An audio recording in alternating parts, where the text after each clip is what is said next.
खराब। सत्संग एक ऐसी जगह होती है, यहां आने से इंसान के जन्मों जन्मों के पाप कर्म कट जाया करते हैं। सत्संग में जब आप चल के आते हैं, श्रद्धा भावना से मालिक के नाम का जाप करें, अभ्यास करें, तो वो राम, वो ईश्वर, वो अल्लाह, वो गॉड सबकी इच्छाएं जरूर पूरी करता है। संग का रंग लाजमी चढ़ता है। ये कहावत है, जैसा करो संग वैसा चढ़े रंग। खरबूजे को देख के खरबूजा रंग पकड़ता है। ये कहावत है जमींदारों में, किसानों में। उसी तरह आप जैसे लोगों की सोहबत में, जैसे लोगों के संग में बैठेंगे, वैसा रंग लाजमी चढ़ता है। इसलिए संग सोहबत अच्छे की करो। कभी भी किसी को गलत ना कहो, कभी किसी को बुरा ना कहो। सबका भला मांगो, सबका भला करो और मालिक को मांगते हुए आगे बढ़ो। कहीं भी कोई निंदा चुगली करता मिल जाए, अच्छा है, जितनी दूरी उससे बना लो। कई बार आप देखते हैं कोई इंसान अपने मां परिवार की निंदा चुगली करता है, चाहे वो सही बात ही क्यों ना हो, उससे दूरी बना लीजिए। क्योंकि धीरे धीरे निंदा का असर आप पे भी होना शुरू हो जाता है और आप क्यों किंतु परंतु में उलझ के रह जाते हैं। इंसान जब सत्संग में आता है और अपने सतगुरु मौला राम से जुड़ता है, तो बात ही कुछ और होती है और नजारा भी कुछ और ही होता है। पर धीरे धीरे धीरे धीरे जैसे जैसे लोगों की बातों में आता जाता है, वो दूर होता चला जाता है, तो उसकी अपनी एक अलग थ्योरी हो जाती है, अलग सोच हो जाती है और अलग हस्ती बना लेता है। वो इंसान को सोचना चाहिए उन बातों का, जब इंसान सतगुरु मौला से जुड़ा था, क्या प्यार था, क्या अल्लाह वाहिगुरु राम के प्रति इश्क था, कैसे बढ़ते चले गए उस इश्क में, कैसे उड़ते चले गए उस इश्क में, क्या नजारे मिले उस राम के इश्क में और कितनी खुशियां मिली उस राम के इश्क में।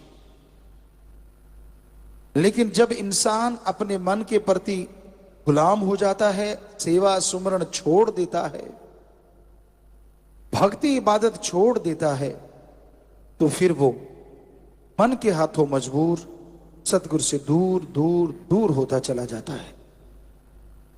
तो आप अपनी भावना का शुद्धिकरण कीजिए, अपने विचारों को बदलिए, हमेशा ऐसे लोगों की सोहबत कीजिए जो नेकी भलाई के रास्ते पे चलते हों,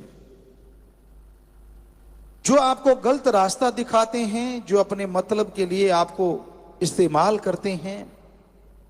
बच के रहिए ऐसे लोगों से, बहन भाइयों से, परिवार से,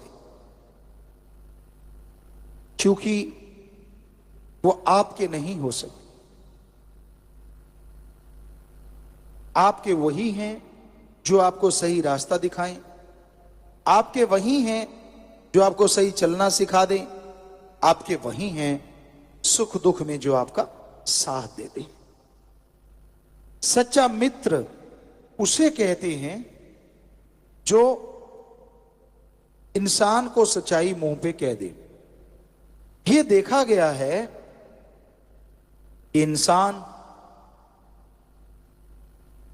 जब कोई गलत कर्म करता है, कई मित्र ऐसे होते हैं उन्हें रोकते नहीं, बल्कि वाह वाह वाह वाह वाह वाह करते रहते हैं। पंजाबी में एक बात बड़ी मशहूर है, कौली चट। असल में वो दोस्त नहीं होते, वो कौली चट होते। उनको होता है कि यार वाह वाह करते रहेंगे तो कौली का मतलब होता है खान पान मिलता रहेगा, पैसा मिलता रहेगा, अपा से काम निकलवाते रहेंगे, इत्यादि इत्यादि। कि अगर सच्ची बात मुंह पे कह दी कहीं ये बिगड़ी ना जाए और अपने को कुछ भी नहीं मिलेगा, अपा तो खाली रह जाएंगे। तो सच्चाई ये है, जो लोग आपको सच्ची बात मुंह पे कह दें, आपका दोस्त, आपका मित्र, आपका फ्रेंड, वो सही है, वो सच्चा दोस्त है। और जो आपकी हर बात पे आंखें मूंद के वावा वावा वावा करता रहता है, समझ लो आप डुबेंदे बामणा जजमान भी डूबे, कि वो तो डूब ही रहा है, आपको भी डुबोएगा। तो ऐसे लोगों से जितना दूर रहो, परहेज करो, उतना ही अच्छा है। हमेशा अच्छे कर्म करो, हमेशा अच्छी सोहबत करो। जो अच्छी बातें करते हैं उनके पास जो बैठा करते हैं वो अच्छाई में बढ़ते बढ़ते भगवान तक पहुंच जाते।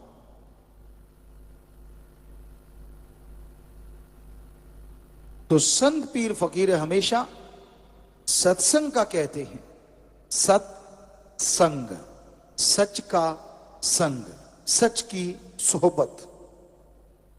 और सच है ओम हरि अल्लाह गौड़ खुदा रब वाहिगुरु राम, और संग उसकी सत्संग, या बिना किसी से कुछ लिए दिए उसकी चर्चा की जाए, उससे जोड़ा जाए, वही सच्चा सत्संग। पानी अगर खारा हो या कड़वा हो, उसमें लाखों क्विंटल चीनी डाल दो, मीठा नहीं होता। कुछ देर हुआ फिर वहीं का वहीं। काग को चूने से पोत दो, वो हंस नहीं बनता, कूड़े करकट के ढेर में चोंच मारेगा ही मारेगा। नमक की खान में अगर कोई चला जाता है तो वह नमकमय हो जाता है, कहीं न कहीं वो नमक से जरूर लिपटा है। उसी तरह कोयले की खान में जाके कोई कालिक से नहीं बच सकता। तो भाई अगर बुराई का संग करते हो तो बुरी बातें, बुरी सोच आपके अंदर अवश्य आएगी, उससे बच नहीं पाओगे आप। और अगर बचना ही चाहते हो तो फिर ईश्वर का नाम लेना जरूरी है, मालिक का नाम लेना जरूरी है, तभी बच पाओगे, तभी खुशियां ले पाओगे। अच्छा संग करो। सत्संग की बात तो सबसे बड़ी है, लेकिन कहते हैं चंदन के पेड़ के पास अगर नीम लग जाए तो उसमें भी खुशबू आने लगती है।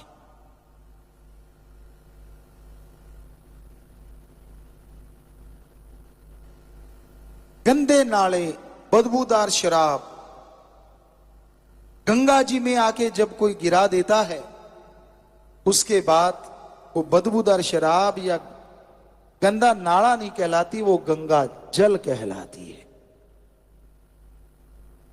वैसे ही राम नाम की गंगा होती सत्संग।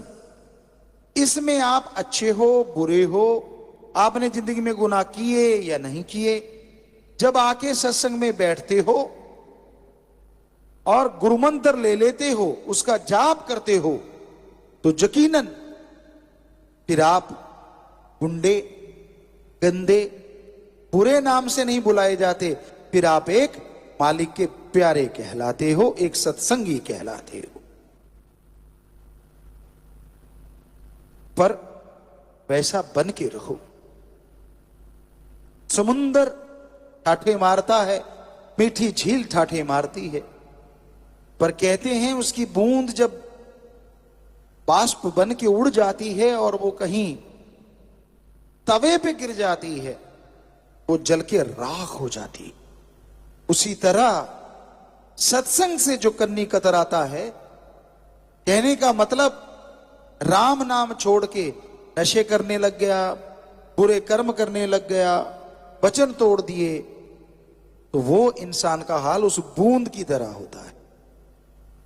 इसलिए राम नाम से जुड़े रहो। कि किसी की सुनो ना। यहां ऐसे मास्टरपीस बहुत हैं, तोड़ने का काम कर। दुनिया में किसी को सुखी दे के अगर कोई सुखी होता है तो वो संत है, वरना दुनिया में किसी को खुश दे के सुखी दे के लोग अंदर से जल भून जाते हैं। यार इसको दुखी कैसे करें, यार इसको परेशान कैसे करें, यार इनके बेटों में लड़ाई कैसे करवाएं, इनको दूर कैसे करें। इसलिए एक संत पीर फकीर या उसका मुरीद ही होता है जो दूसरों को सुख देके खुद सुख अनुभव करता है और परमात्मा वास्तव में उसे सुख दे देता है। आप बहुत सारे सेवादार जो आज यहां बैठे हैं वाकई वही हैं जो दूसरों को खुश देख के खुश होते हैं। और यकीन मानो मालिक आपके कुलों को खुश कर देते हैं, बीमा कर देते हैं खुशी का। जा बेटा तू मेरी औलाद को खुश करता है, तेरी कुलें खुश रहेंगी।